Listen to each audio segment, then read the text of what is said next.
Atas ng pag-ibig mo'y diringgin sa isang diwa't himig, isang pagdakila.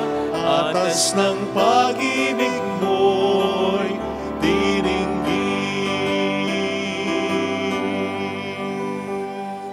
Sa ngalan ng Ama at ng Anak at ng Espiritu Santo. Amen. Sumayin niyo po ang Panginoon. At sumayo rin. Purihin natin ang Panginoon sa pamamagitan ng misang ito, lalo na sana sa pamamagitan ng ating mabuting buhay bilang mga Kristiyano. Hilingin po natin ang biyayang ito at upang tayo maging marapat, halina't magsisimula para sa ating mga kasalanan at pagkukulang. Tayo pong lahat, inaamin ko sa makapangyarihang Diyos at sa inyo mga kapatid, na lubha akong nagkasala sa isip, sa salita at sa gawa, at sa aking pagkukulang.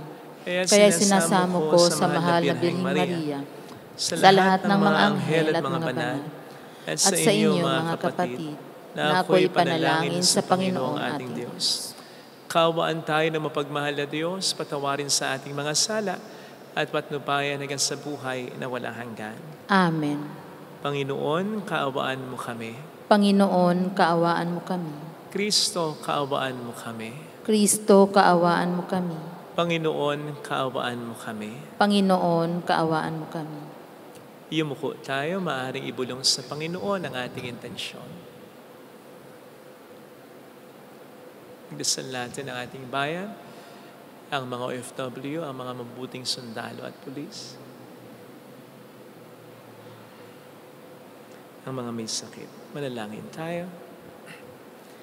Ama naming makapangyarihan, para mo ng awang ilayo sa amin araw-araw ang lahat ng mga sumasalungat sa amin at tumahadlang upang aming buong katauhan ay magkaroon ng kalayaan para kusang sundin ang iyong kalooban. Sa pamamagitan ni Jesucristo, kasama ng Espiritu Santo, magpa sa walang hanggan. Amen.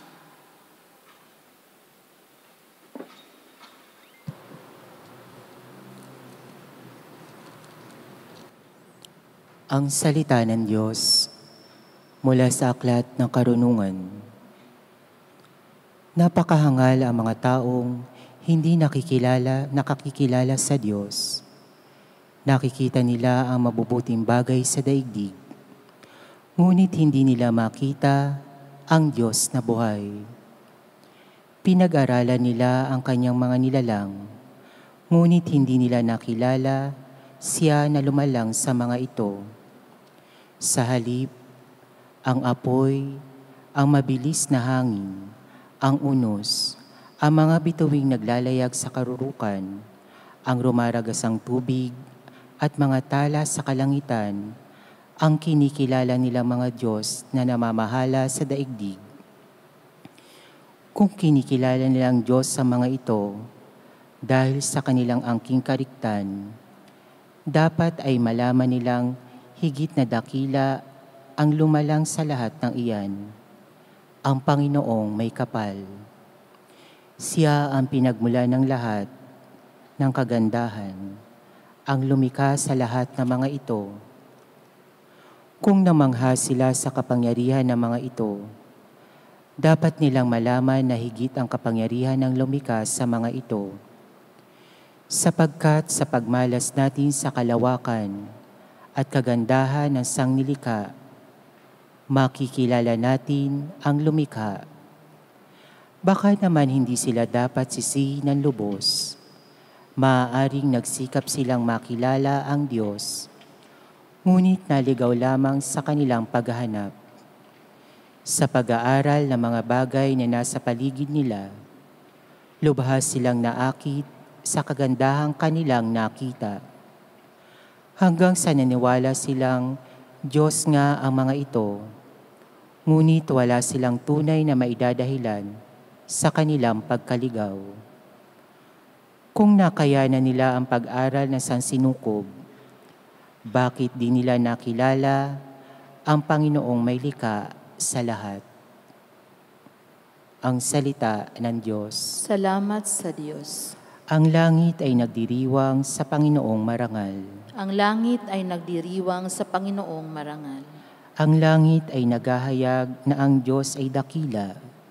Malinaw na nagsasaad kung ano ang kanyang gawa. Bawat araw, bawat gabi, ang ulat ay walang patlang. Patuloy na nag-uulat sa sunod na gabi't araw.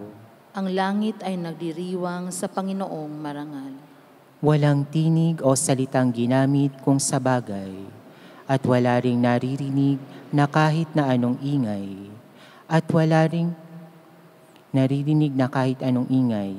Gayunpaman sa daigdig ay laganap yaong tinig, ang balita'y umaabot sa duluhan ng daigdig.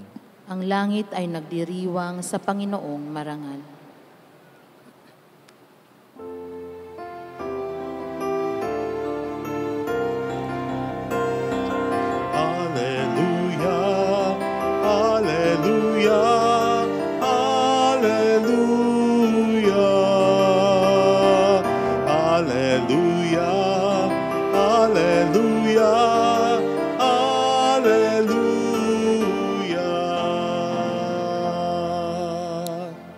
Sumainyo ang Panginoon. At sumayo rin. Ang mabuting balita ng Panginoon ayon kay San Lucas. Papuri sa iyo, Panginoon. Noong panahong iyon, sinabi ni Jesus sa kaniyang mga alagad, ang pagparito ng anak ng tao ay matutulad sa kapanahunan ni Noe. Noon, ang mga tao ay nagsisikain at nagsisiinom, nag-aasawa, hanggang sa araw na sumakay si Noe sa daong. Dumating ang baha at namatay silang lahat. Gayun din noong panahon ni Lot, ang mga tao ay nagsisikain at nagsisiinom, namimili at nagbibili, nagtatanim at nagtatayo ng bahay. Ngunit ng araw na umalis si Lot sa Sodoma, umulan ng apoy at asupre at natupok silang lahat. Gayun din sa pagdating ng anak ng tao. Sa araw na iyon, ang mga nasa bubungan ay huwag nang bumaba upang kunin ang kanyang mga ari-arian sa loob ng bahay. Ang nasa bukid ay huwag nang umuwi. Alalahanin ninyo ang nangyari sa asawa ni Lot. Ang sino mang magsikap na iligtas ang kanyang buhay ay mawawala nito. Ngunit, ang sino mang mawala ng kanyang buhay ay siyang makapagliligtas nito. Sinasabi ko sa inyo, may 2 lalaking natutulog sa isang higaan. Sa gabing iyon, kukunin ang isa at iiwan ang isa. May 2 babaeng magkasamang gumigiling, kukunin ang isa at iiwan ang isa. May 2 lalaking gumagawa sa bukid, kukunin ang isa at iiwanan ang isa. Saan po, Panginoon? Tanong ng kanyang mga alagad. Sumagot siya, kung saan naroon ang mga bangkay, doon naman nagkakatipon ng mga buitre. Mga kapatid, ang mabuting balita ng Panginoon. Pinupuri ka namin, Panginoong Hesukristo. Welcome sa Our Lady of Laslet Quasay Parish, kung saan ayos lang pong umiyak. Nasamahan tayo ng mahal na ina sa pag-iyak at sa pagdarasal sa kanyang anak upang maging maayos ang lahat. Ano po sa tingin ninyo ang mararamdaman ninyo kung sa awa at pag-ibig ng Diyos ay mapunta kayo ng langit, samantalang ang asawa ninyong mahal nyo at minamahal kayo, anak ninyo, magulang ninyo, kapatid ninyo, kamag-anak, kaibigan ninyo, or at least kakilala ninyo ay mapunta naman ng impyerno? Ano sa tinginin po ninyo ang mararamdaman ninyo? Siyempre, lahat tayo gusto nating mapunta ng langit, and by saying lahat tayo, we mean, di lang tayo, kundi pati na ang ibang tao, lalong-lalo na yung mga taong close sa atin. Unfortunately, parang hindi ganyan ang mangyayari. Sapagkat sa ating narinig na gospel reading, ang sabi ay may 2 lalaking natutulog sa isang higaan, kukunin ang isa at iiwanan ng isa. Sa tingin ko, close or at least magkakilala ang mga taong ito. Gayunpaman, kukunin ang isa at maiiwan ang isa. Kukunin ang isa at iiwan ang isa kahit close pa silang dalawa. Kamakailan ay may nag-post ng picture na magkatabi, magkasama, sina Piolo Pascual at si Eman Bacosa Pacquiao, anak din ni Manny Pacquiao. Mayroon kasi mga nagsasabi na may hawig si Eman kay Piolo Pascual. Kaya siguro may nag-set ng meeting nilang dalawa para kunan sila ng litratong magkatabi, magkasama, at para makita kung may batayan ang sinasabi ng iba. Nako, may mga nag-comment na, palagay ko, mga die-hard fans ni Piolo. Ay, hindi! Ay, layo Ang kamukha ni Bacosa Pacquiao ay ang kanyang ama, si Manny. Hindi si Piolo, period. Suplado. Pero parang gusto kong magkomento, hoy, hindi nagkakalayo. Nakita niyo magkatabi, magkasama. Nagkakalayo ba? Magkatabi yung iba parang hindi nakuha yung joke ko. Anyway, magkatabi, magkasama, yung dalawang lalaki sa higaan, yung dalawang babae na magkasamang gumigiling, at dalawang lalaking gumagawa sa bukid. Palagay ko naman, hindi lang magkatabi, magkasama ito, close pa ito kahit papaano. Di man magkamag-anak, di man magkapamilya, magkakilala. Pero kukunin ng isa at iiwan ng isa. Okay. Ano sa tingin po ninyo ang mararamdaman ninyo? Halimbawa, kayo itong kinuha. And then yung isa na close naman din sa atin, hindi kinuha. Hindi kaya sabihin natin sa Panginoon o sa anghel ng Panginoon na kukuha sa atin, teka, isama natin siya. Ba't natin iiwan? At hindi kaya malungkot tayo kapag tayo nasa langit na, kapag ang ating mahal sa buhay ay nasa impyerno naman? Hindi kaya natin isipin, ang Diyos ay unfair naman? Unfair? Tandaan po natin na mas mabuti ang Diyos sa atin. Tandaan po natin na mas mapagmahal, mas maawain, mas makatarungan ang Diyos sa atin. So kung mahal natin ang mga taong mahalaga sa atin, mahal din sila ng Diyos na higit pa sa pagmamahal natin. At kung ayaw natin hindi sila maligtas, mas ayaw ng Diyos. O hindi nga ba't yun ang sinasabi sa 2 Peter 3 verse 9? Hindi kagustuhan ng Diyos na mapahamak ng isang makasalanan. Ang kagustuhan ng Diyos ay ang siya'y magbago sa kanyang pagiging makasalanan. Isa pa mga kapatid, tandaan natin na kapag tayo nasa langit na, sa awa at pag-ibig ng Diyos, ang magiging pag-iisip natin ay iba na. Ang magiging pag-iisip natin ay in line na sa pag-iisip ng Diyos.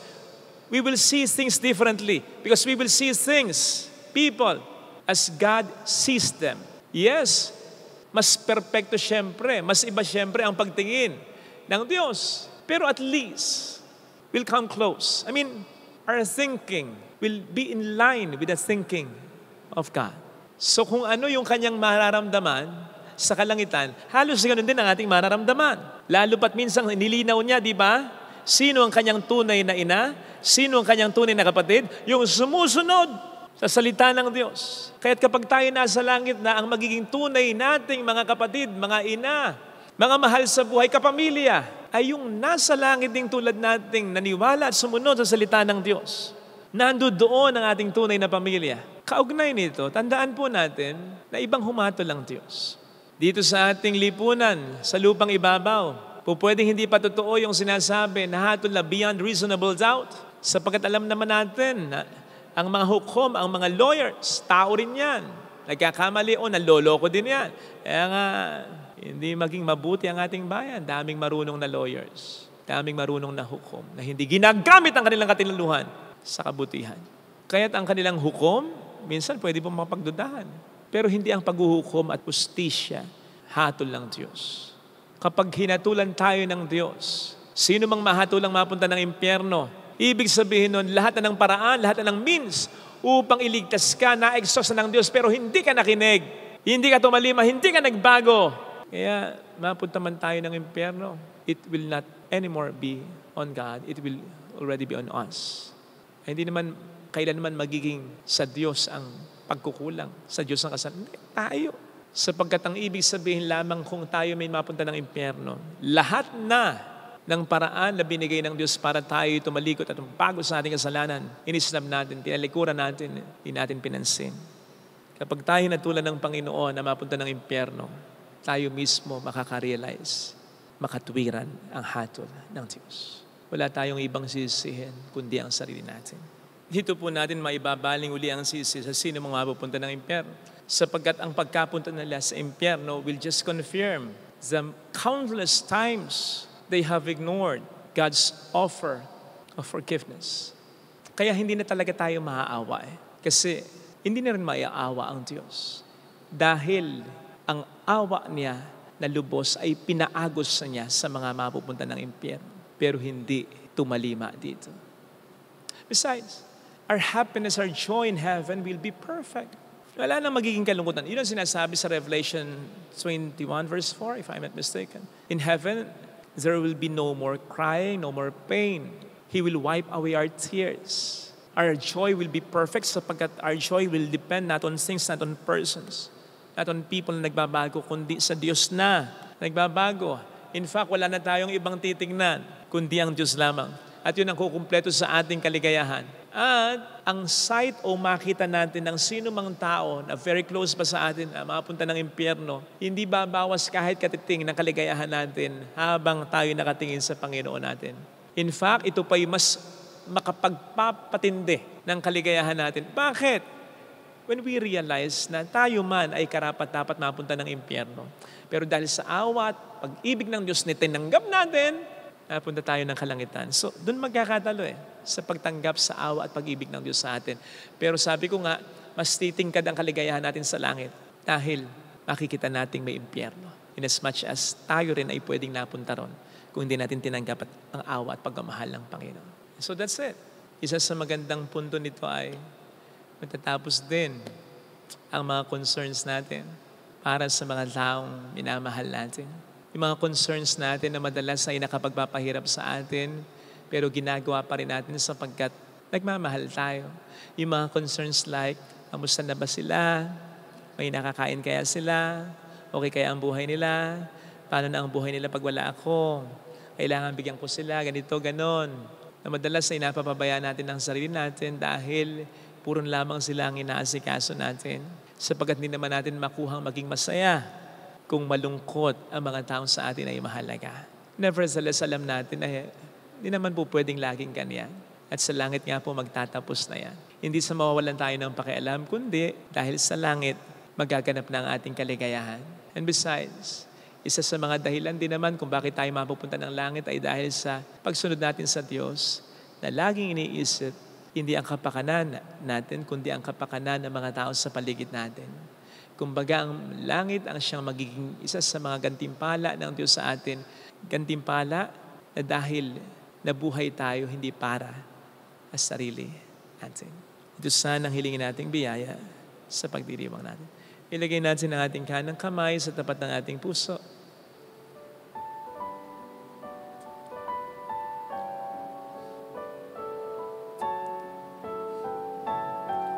Awitin natin.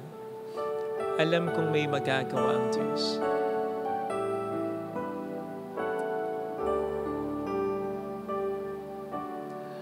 Alam kong may magagawa ang Diyos. Alam kong may magagawa ang Diyos. Alam kong may magagawa Walang imposible sa Kanya. ang Diyos. Kung ako'y magtatapat, Kung ako'y magtatapat sa Kanya'y maglilingkod, sa Kanya'y maglilingkod. alam kong may magagawa ang Diyos. Kung may magagawa ang Diyos. Alam kong di rin kinang Diyos ang samo Alam kong di sapagkat anak niya ako. ng Diyos ang samo ko. Alam kong di rin kinang Diyos ang samo ko Alam kong di rin ng Diyos sapagkat alam niya ang ang pinagdaraan. samo ko.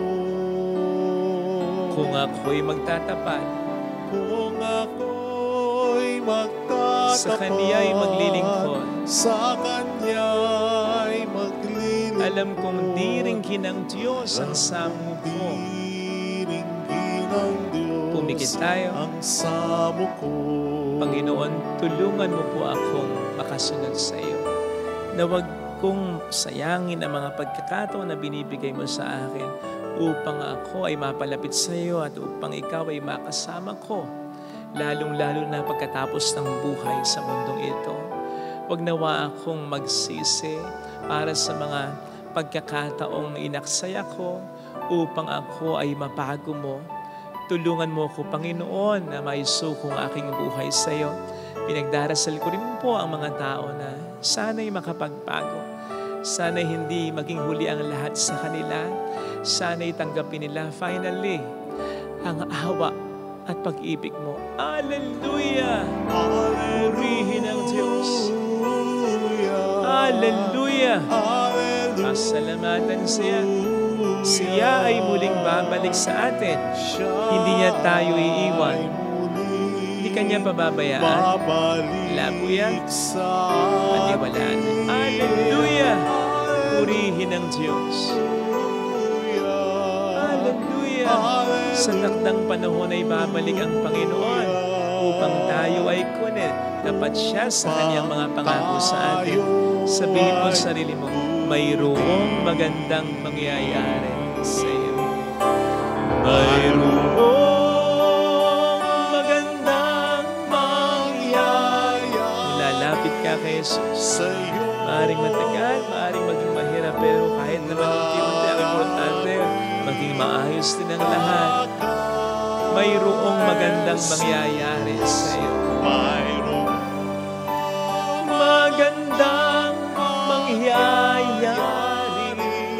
sa iyo kung lalapit kay Jesus. Kung lalapit kay Jesus. Papuri sa Ama at sa Anak at sa Espiritu Santo. Kaparang sa unang-una, ngayon magpakailanman pa sa walang hanggan. Amen. Pag-aalay.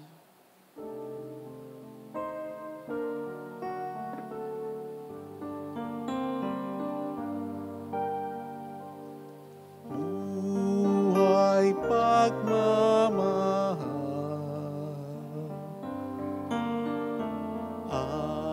alak at tinapay, sana'y tanggapin mo, Amang mapagmahal,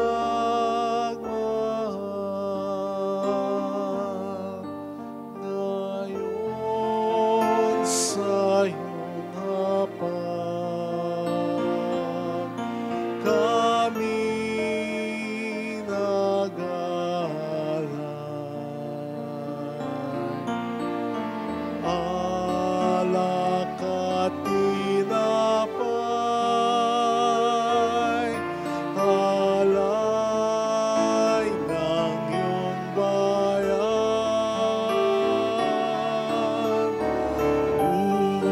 Buhay pagmamahal, alak at tinapay, sana'y tanggapin mo, Amang mapagmahal.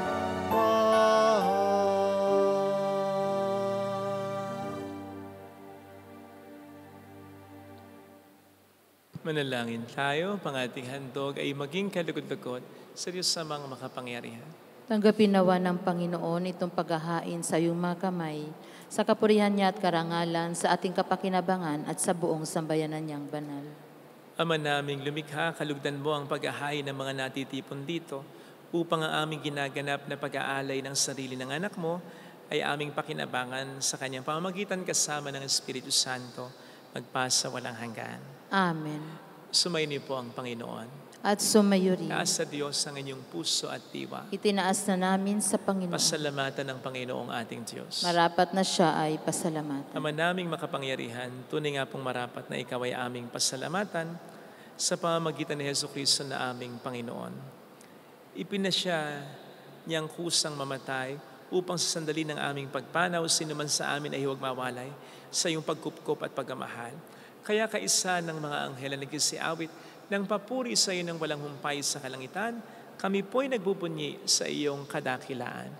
Santo, Santo, Santo, Panginoong Diyos ng mga hukbo, napupuno ang langit at lupa ng kadakilaan mo. Hosana sa kaitaasan. Pinagpala ang naparirito sa ngalan ng Panginoon.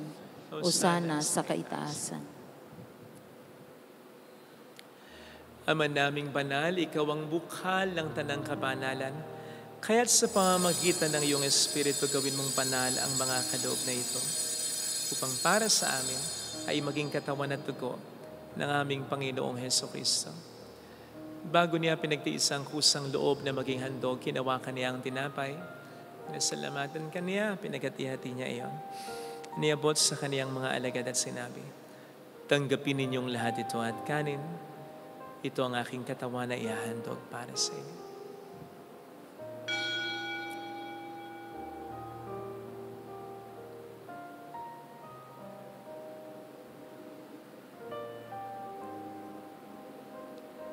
Gayun din naman nang matapos ang hapunan, nawakan niya ang kalis, muli kaniyang pinasalamatan. Iniabot niya ang kalis sa kaniyang mga alagad at sinabi, tanggapin ninyong lahat ito at inumin. Ito ang kalis ng aking dugo ng bago't walang hanggang tipan. Ang aking dugo na ibubuhos para sa inyo at para sa lahat sa ikapagpatawad ng mga kasalanan. Gawin niyo ito sa pag-alala sa akin.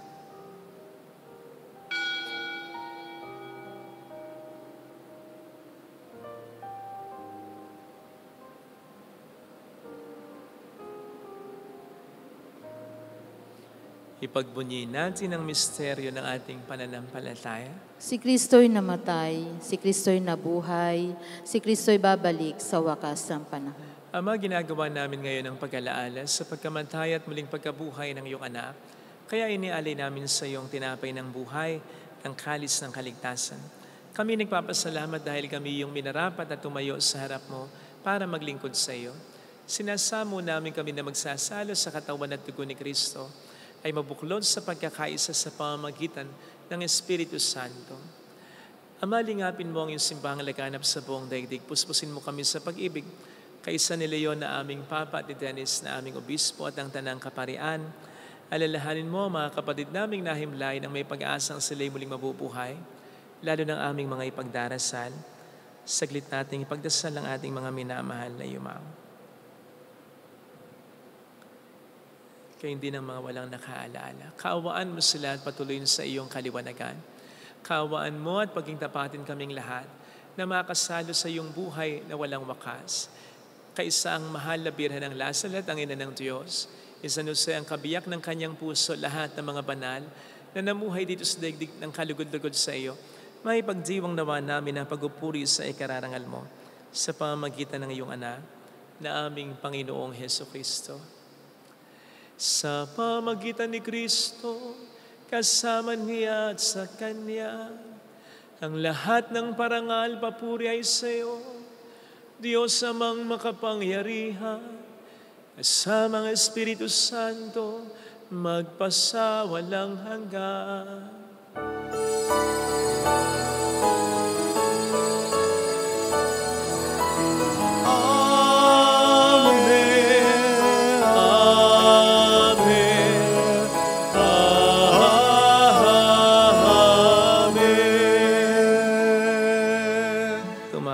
Sa ating Ama.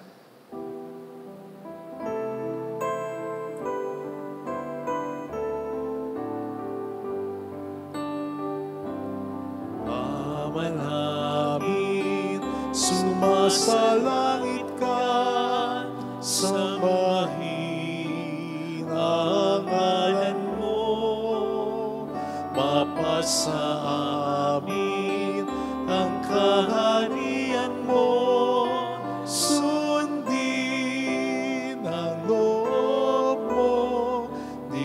Sa lupa para ng sa langit,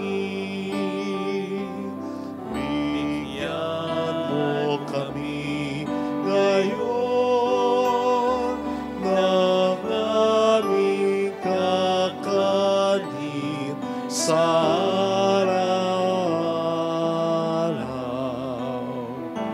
at patawarin mo kami sa aming mga sala, para na pagpapatawad namin sa nagkakasala sa amin, at huwag mo kaming ipahintulot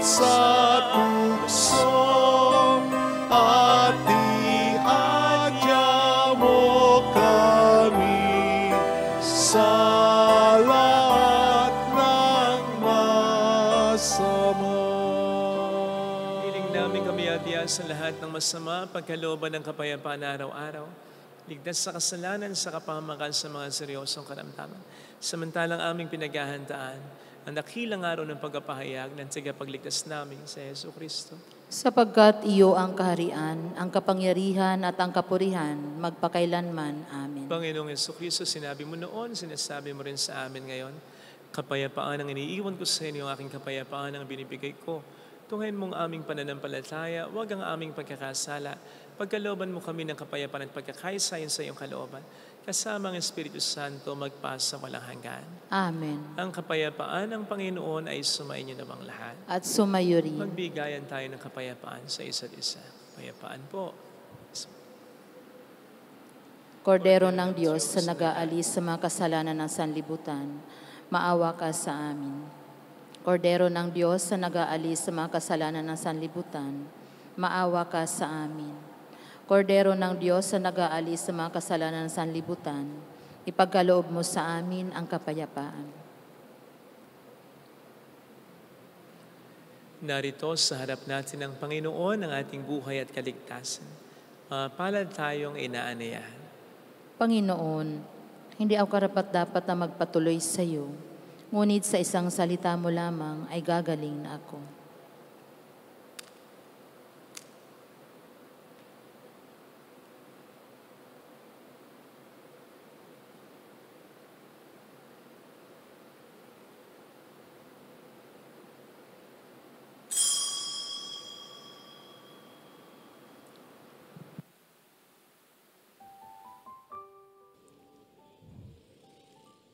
Panalangin para sa espiritual na pakikinabang. Panginoong Hesus, ako ay naniniwala na ikaw ay nasa kabanal-banalang sakramento. Iniibig kita ng higit sa lahat at ninanasa kong tanggapin ka sa aking kaluluwa. Sapagkat sa mga sandaling ito, hindi kita matatanggap sa sakramento. Tumuloy ka sa espiritu sa aking puso. Niyayakap kita na parabang naririto ka na. Inaalay ko ng buong buo ang aking sarili sa iyo. Huwag mong hayaang mawalay ako sa iyo. Amen. Buhay ay may kulay kung mayroong pagmamahal. Ang bawat tao'y may kanyang tanging pangarap. Tao kang may tungkuling magpayag ng pagmamahal. Ang kalinga sa iyo'y tanging handog ng Diyos, sapagkat ika'y sanga ng pag-ibig na sa Kanya'y bumubukas. Ang lahat ng biyaya sa Kanya ay iyong tinanggap, ay malayang ibagi sa isa't isa, sapagkat ika'y sanga ng pag-ibig ng Panginoon.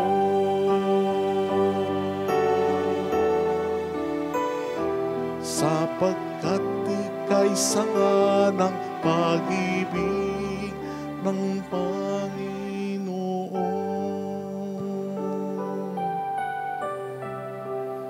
Manalangin tayo. Ama naming mapagmahal, tinatanaw naming utang na loob ang banal na pakikinabang at iniluluhog naming ang Espiritu Santo ay mag-umapaw sa kalooban naming Kanyang tinitigib ng iyong kadakilaan upang ang iyong kagandahang loob ay manatili sa amin palagian. Sa pamamagitan ng Yesu Kristo, kasama ng Espiritu Santo magpasa walang hanggan. Amen. Holy God, Holy Mighty One, Holy Immortal One, Have mercy on us and on the whole world. Holy God, Holy Mighty One, Holy Immortal One, Have mercy on us and on the whole world. Holy God, Holy Mighty One, Holy Immortal One, Have mercy on us and on the whole world. Jesus, King of Mercy, We trust in you. alalahanin, o mahal na Birhen ng Lasalet, Ina ng pag-asa, ikaw ang nagpapaalala sa aming magbalik loob sa Ama. Ito ang nagpapatunay na ang kagandahang loob mo'y nanatiling busilak. Sa pag-aaruga mo sa amin, tungkulin mo'y tinupad. Sa paanan ni Kristo, itinuring mo kaming mga tunay mong anak. Kaya ninais mong ni Isay huwag mapahamak. Maging sa iyong walang tigil na pananalangin, pati luhay pumatak.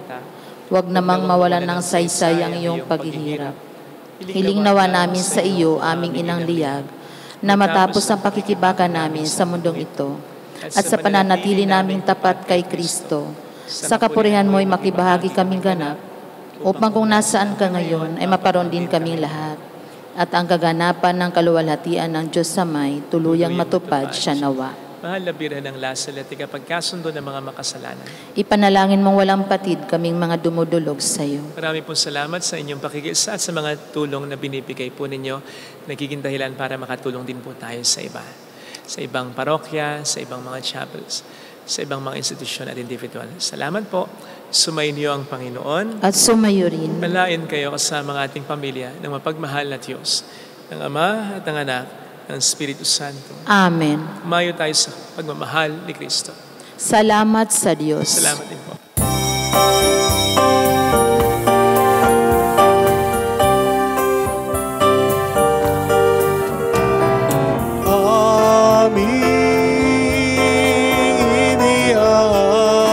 Inialay ang pag-ibig na walang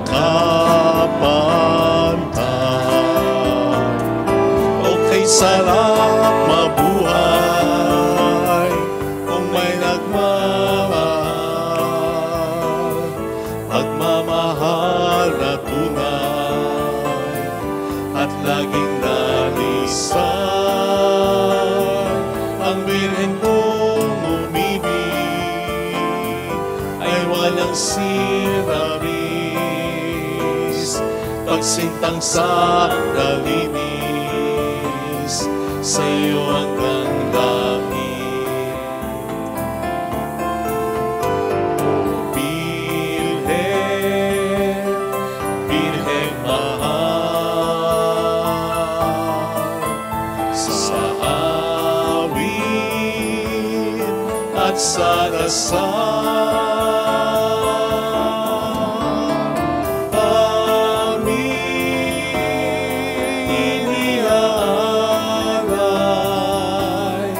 ang